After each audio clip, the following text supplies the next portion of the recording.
India has made another move to strengthen its maritime surveillance. Well, the Defense Ministry has signed $203.4 million agreement with the US-based General Atomics for a 30-month lease for two MQ-9B Sea Guardian drones for the Indian Navy.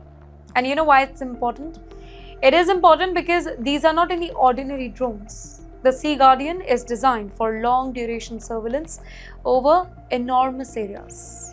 And you know, India's most important strategic geography is maritime. The Indian Ocean, the Arabian Sea, the Bay of Bengal, major shipping routes, energy supplies, trade route, and increasingly competition with China.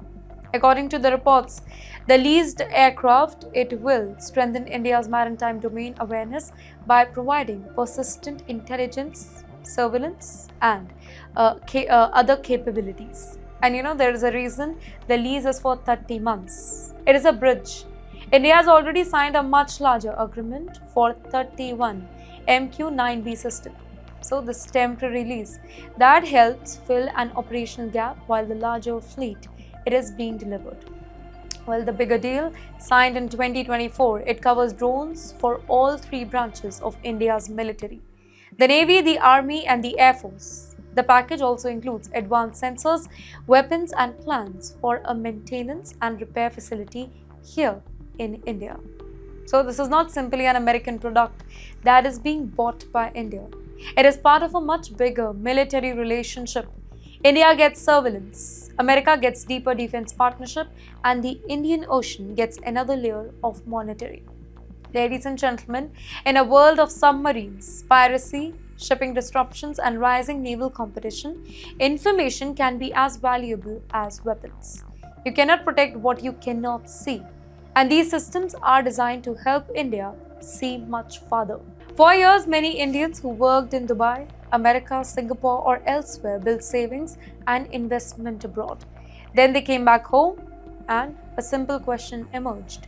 What happens to a foreign asset if I bought them while I was a non-resident in that particular country? Well, according to the reports, in August 2026, Delhi ITAT ruling involving a foreign life insurance policy purchased while the taxpayer was working in Dubai.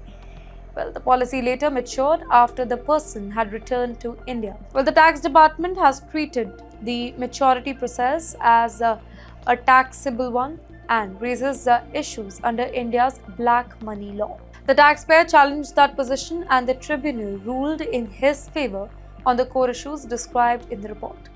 Well, the argument was straightforward, by the way. The original premiums were paid for income earned while the taxpayer was genuinely non-resident.